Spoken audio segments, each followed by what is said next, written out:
Você que pode respirar, existe pra mostrar a glória do Senhor.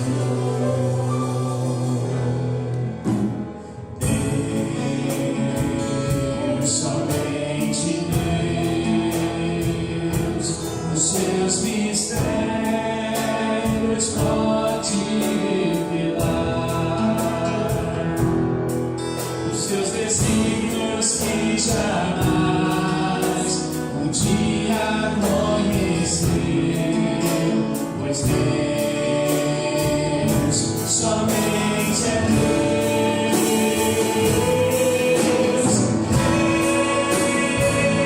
Deus, somente Deus, domina o trono do universo, a voz que a nossa criação se erga para dar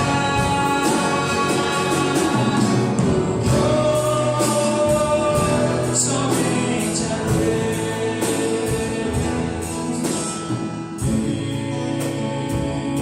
somente Deus, eternamente nós a te inspirar,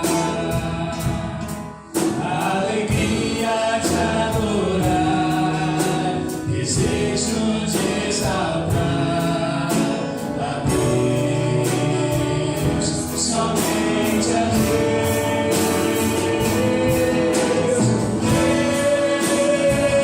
Deus, somente Deus, domina o trono do universo, a voz que a nossa criação se erga para dar louvor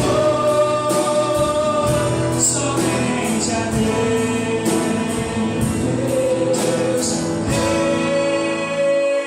Deus, somente Deus, domina o trono do universo, que a voz da criação se erga para dar louvor somente a Deus, louvor somente a Deus, louvor somente a Deus.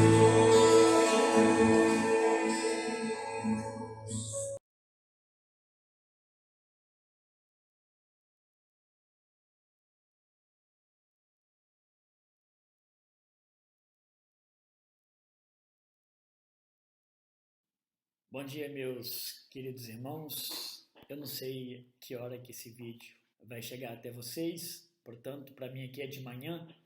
Estou cumprimentando com esse bom dia, mas talvez seja uma boa noite. Por fim, que Deus abençoe grandemente a vida de cada irmão. Temos tido muita saudade de cada um de vocês e realmente almejo o dia de nos encontrarmos novamente. Mas a gente tem passado essa mensagem de que é tempo de aguardarmos, né, as providências de Deus para a nossa vida.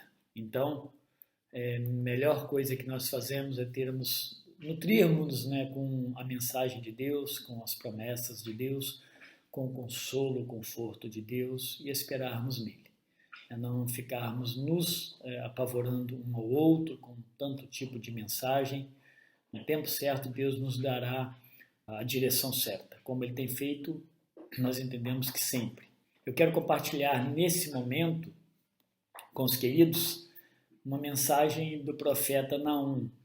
Eu acho que não me lembro de aqui na igreja ter pregado algum texto do profeta. São 3 capítulos apenas, né? Eu vou ler alguns versos do capítulo 1, talvez citarei outros versos, mas eu quero passar um pouco dessa história do profeta Naum, da sua mensagem, do que Deus, né, falou através dele e o que isso tem a ver e qual a implicação dessa mensagem, dessa profecia para as nossas vidas nos dias de hoje. E o texto que eu quero compartilhar com os irmãos, ele está no capítulo 1 e alguns versos do capítulo 1 que eu vou lendo e falando para os irmãos, tá? E depois vou dar uma descrição do profeta e da sua mensagem, para quem foi a sua mensagem também, para a gente entender o contexto e poder fazer uma aplicação melhor para as nossas próprias vidas. Naum capítulo 1, versos 1 e 2, diz assim, depois eu lerei mais. Esta é a mensagem a respeito de Nínive, que Deus, por meio de uma visão, deu a Naum, que era da cidade de Elcos, portanto, Elcosita. O Senhor é um Deus que não tolera outros deuses, um Deus irado que se vinga dos seus inimigos. O Senhor tira a vingança dos seus inimigos e na sua ira os castiga. Agora o verso 6 em diante, até o 12. Quando o Senhor está irado, quem pode ficar de pé? Quem pode resistir à sua ira? A sua fúria se derrama como um rio de fogo. Diante dele as pedras se arrebentam. O Senhor é bom, um refúgio em tempos de angústia. Ele protege os que nele confiam, mas, como uma enchente devastadora, dará fim a Nínive. Expulsará os seus inimigos para a escuridão. O Senhor acabará com tudo o que vocês planejarem contra ele. A retribuição não precisará vir uma segunda vez. Embora estejam entrelaçados como espinhos e encharcados de bebida como bêbados, serão consumidos como a palha mais seca. Foi de você, ó Nínive, que saiu aquele que trama perversidades, que planeja o mal contra o Senhor. Assim diz o Senhor. Apesar de serem fortes e numerosos, serão ceifados e destruídos. Mas você, Judá, embora eu a tenha afligido, não a afligirei mais. Esse é um pequeno trecho da mensagem profética de Naum, dada por Deus à cidade de Nínive. Vamos ver algumas coisas então. Quem foi Naum? É bem fácil falar de Naum porque não tem muita informação. Ele foi um profeta de Deus, está bem claro aí, classificado tecnicamente nas subdivisões da Bíblia entre os profetas menores. Esse tipo de classificação, profeta menor, não tem nada a ver com o valor da profecia do profeta, porque todos os profetas falaram em nome de Deus a palavra de Deus. Essa diferença ela está somente no tamanho do livro, a quantidade de profecias profetizadas apenas, mas não no valor do profeta. Um é mais importante do que o outro, não existia isso. Todos eles anunciavam as profecias de Deus. Não encontramos, então, muita informação sobre Naum, senão que ele era da cidade de Elcos e que Deus o chamou para profetizar a cidade de Nínive. O verso 1 deixa bem claro, nós lemos isso.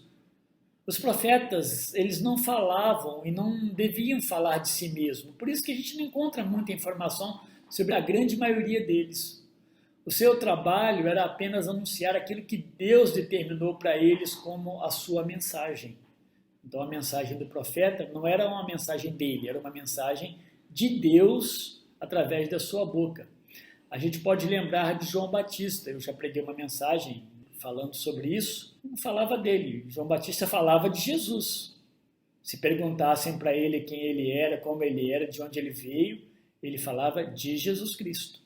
Então, a profecia de Naum contra a Síria, ela se deu possivelmente entre o ano 664 e 612. Não há muita precisão, mas tudo indica que naquele tempo da profecia de Naum, o reino de Judá, ali em Israel, estivesse sob uma reforma religiosa. Por que eu estou falando e fazendo essa referência?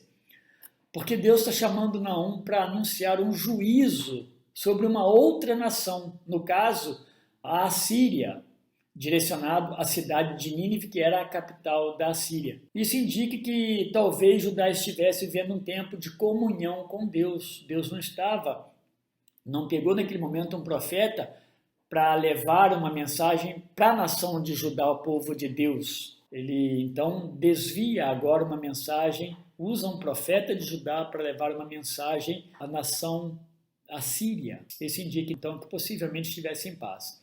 Dois momentos, né, desse período de Naum, Judá esteve em paz. Possivelmente, pelo tempo da sua profecia, tenha sido um momento de Manassés. Paz, na verdade, a gente pode entender como reforma religiosa, ou seja, o povo estava vivendo um momento de comunhão mais intensa com Deus. Isso aconteceu com Manassés, como eu já disse. Manassés governou de 697 até 642, e é provável que tenha sido nesse período a profecia de Naum. Apesar de a gente ver que Manassés fez muitas coisas ruins em Israel, houve um momento de um arrependimento, de um retorno para Deus, em que ele promove essa paz em Judá, o povo de Deus. E depois também teve Josias, que aparentemente poderia estar dentro da profecia de Naum, do período da profecia de Naum, que foi 628 a 609.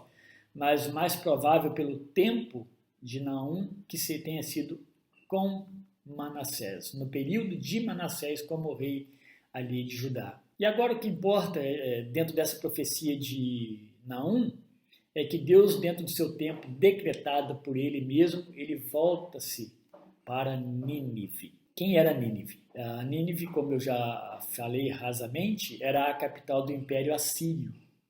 Esse Império Assírio ele resistiu, dominando quase que todo o mundo antigo conhecido da época. Por cerca de 220 anos, eles imperaram, eles governaram, eles dominaram aquele mundo antigo, desde 885 até 665 a.C. Então, pega esse tempo agora que Naum está profetizando. Para que a gente possa entender melhor essa ordem profética para a destruição de Nínive, que significa por fim, né, ao Império Assírio, a gente precisa lembrar que este era um povo extremamente poderoso, a Assíria. Suas conquistas se estendiam desde o que se conhecia de povo na África, no norte da África, e parte da África do que era conhecido naquele tempo, subindo até o norte, leste e oeste do Oriente Médio. Os assírios eles eram conhecidamente maus, eles eram cruéis, eles eram um povo impiedoso sobre as nações que eles conquistavam. Nas suas práticas cruéis, era muito comum tirarem a pele das pessoas ainda vivas. Não dá para a gente pensar, né, nisso sem se arrepiar. Eles atravessavam as pessoas com estacas, eles mutilavam os membros das pessoas, além de comumente eles removerem as pessoas, os povos conquistados da sua terra e traz outros para o seu lugar. A ideia e o sentido aí é quebrar totalmente a identidade civil, a nacionalidade e, por fim, enfraquecer os conquistados. Consideravam, na sua prepotência, onipotentes, inabaláveis, inatingíveis, inalcançáveis. Isaías descreve o cerco de Jerusalém pelo exército assírio, liderado pelo poderoso imperador Senaqueribe, humilhando os judeus. Isaías diz assim: no 14º ano do reinado do rei Ezequias, ali em Judá, Senaqueribe, rei da Assíria, atacou todas as cidades fortificadas de Judá e se apossou delas. E ele dizia então assim: não deixem que Ezequias os engane quando diz que o Senhor os livrará. Alguma vez o Deus de qualquer nação livrou sua terra das mãos do rei da Assíria? Onde estão os deuses de Amate, de Arpade?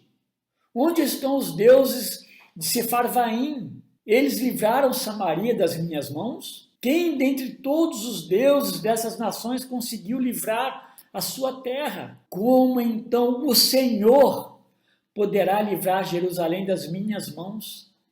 Isso está em Isaías 36, versos 1 e 18 a 20. Não nos esqueçamos que no ano 722, então, Israel, o norte, Israel naquele tempo estava dividido entre Judá, no sul, e as outras 10 tribos que chamavam Israel, que era o norte.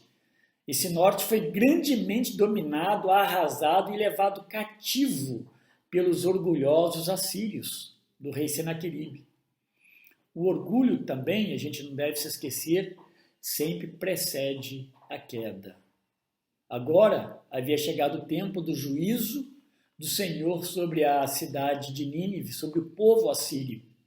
Tanto Naum quanto Abacuque, eles apresentam a Assíria como uma nação que exerceu crueldade sobre o Judá e outras nações, e sob a permissão de Deus, mas que também não deixaria de receber a retribuição do Senhor por suas maldades. Lembremos também que por mais que hajam pessoas salvas e crentes em todas essas nações dominadas por eles, os assírios especialmente, muitas vezes o castigo de Deus recairá sobre essas pessoas salvas também. Essas pessoas que criam em Deus, elas estavam na multidão.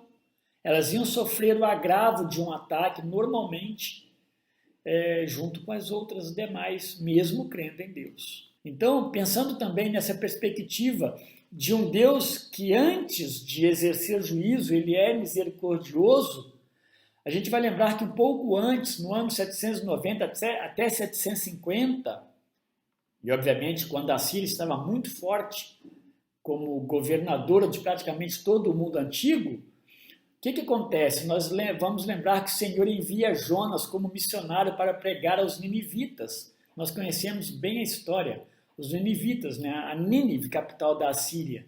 E lendo a história, a gente percebe a grande resistência de Jonas em ir pregar o evangelho a esse povo, porque ele tinha medo e horror desse povo ninivita, pelo que eles faziam com os povos subjugados. Eu falei algumas coisas. Aliás, Naum diz o seguinte, no verso 11 aqui do que nós lemos, sobre Nínive.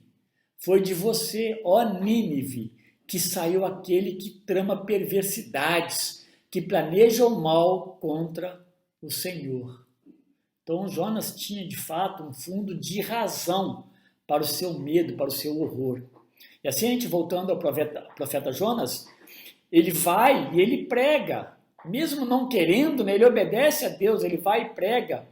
E ocorre naqueles dias da sua pregação muitas conversões em Nínive. A cidade se converte, o povo se converte. É como se a nação estivesse se convertendo a Deus. Vale a pena citar o resultado da mensagem de Jonas, que está lá no capítulo 3, do versos 4 a 10, pelo menos uma parte. Olha o que diz. Jonas começou a percorrer a cidade, caminho de um dia, e pregava dizendo: ainda 40 dias e Nínive será destruída. Os ninivitas creram em Deus, proclamaram um jejum e vestiram roupa feita de pano de saco, desde o maior até o menor. Quando essa notícia chegou ao rei de Nínive, ele se levantou do seu trono, tirou os trajes reais, cobriu-se de pano de saco e sentou-se sobre cinzas, e mandou proclamar e divulgar em Nínive o seguinte: por mandado do rei e dos seus nobres, ninguém, nem mesmo os animais, bois e ovelhas, pode comer coisa alguma. Não lhes deem pasto, nem deixem que bebam água. Todos devem ser cobertos de pano de saco, tanto as pessoas como os animais. Então clamarão fortemente a Deus e se converterão cada um do seu mau caminho e da violência que há nas suas mãos. Quem sabe? Talvez Deus se volte e mude de ideia, então se afaste do furor da sua ira, para que não pereçamos. Deus viu o que fizeram, como se converteram do seu mau caminho, e Deus mudou de ideia quanto ao mal que tinha dito que lhes faria e não fez.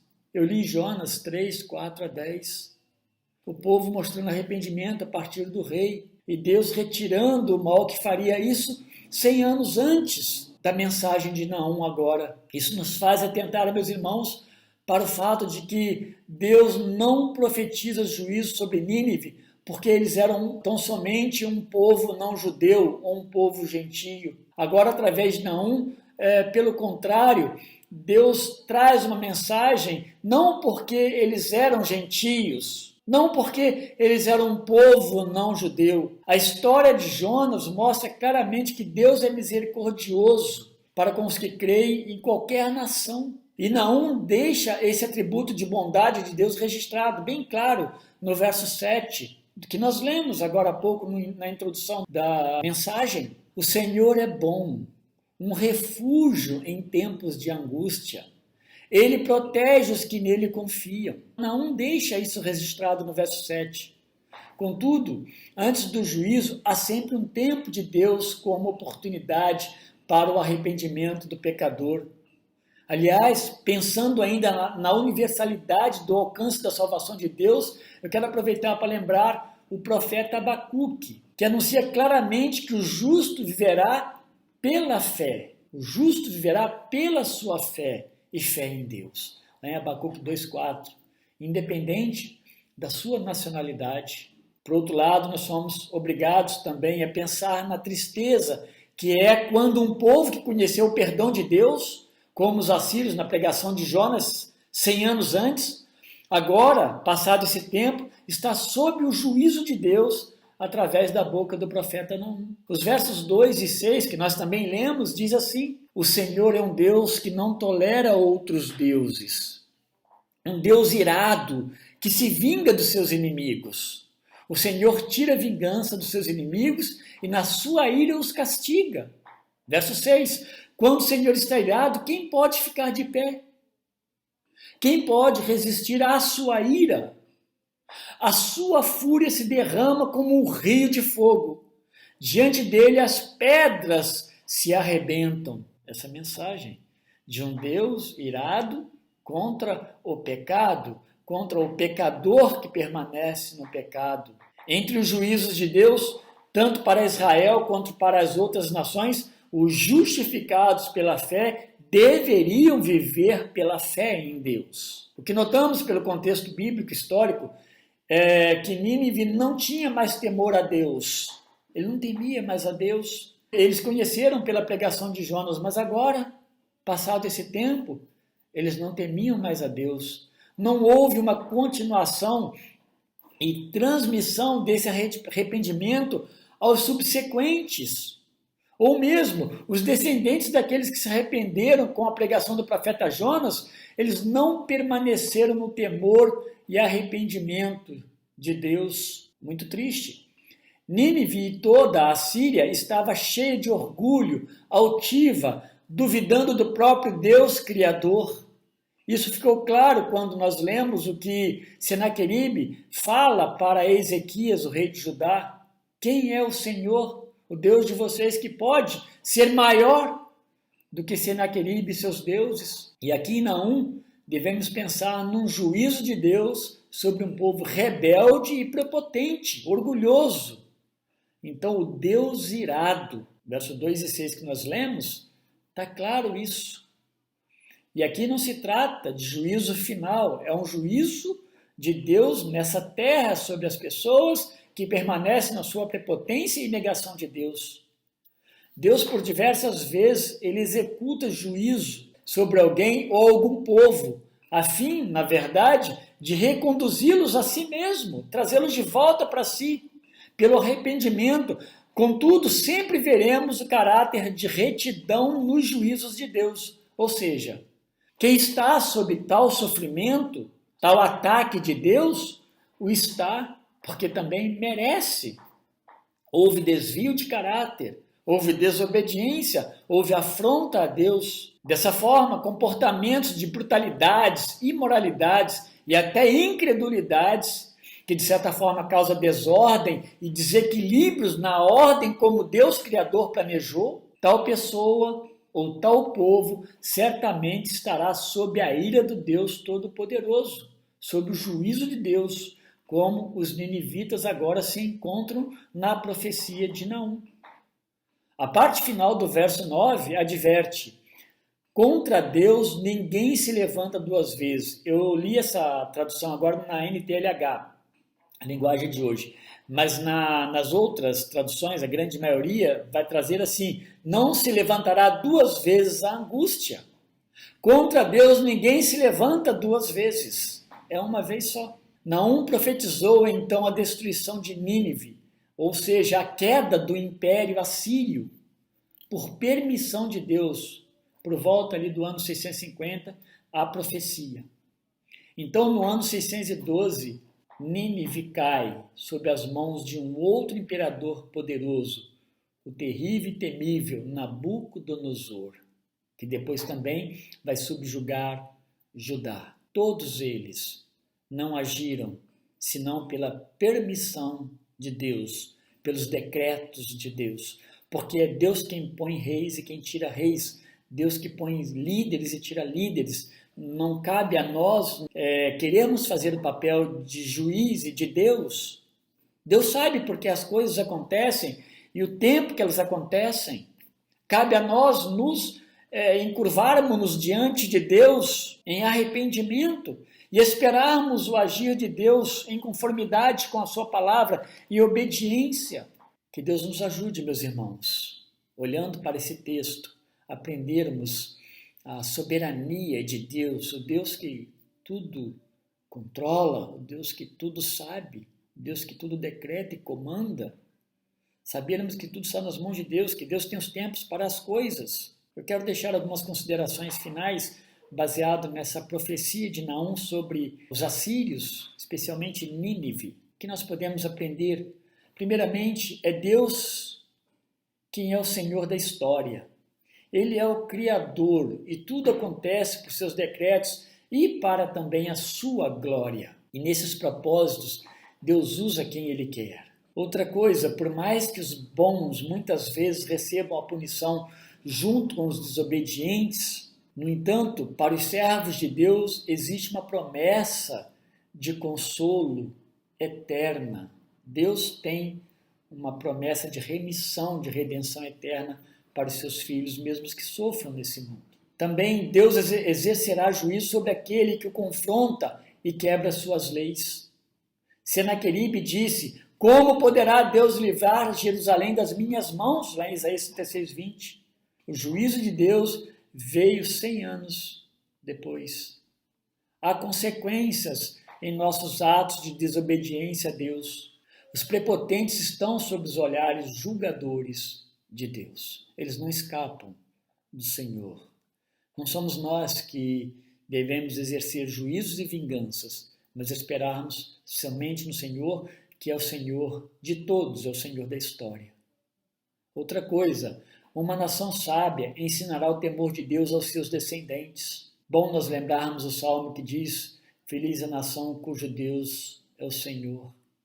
Esse temor de Deus os preservará eternamente, porque Deus se compadece daqueles que o temem e os livra. Por fim, Deus deseja que os homens se arrependam de seus pecados e sejam libertos da condenação eterna.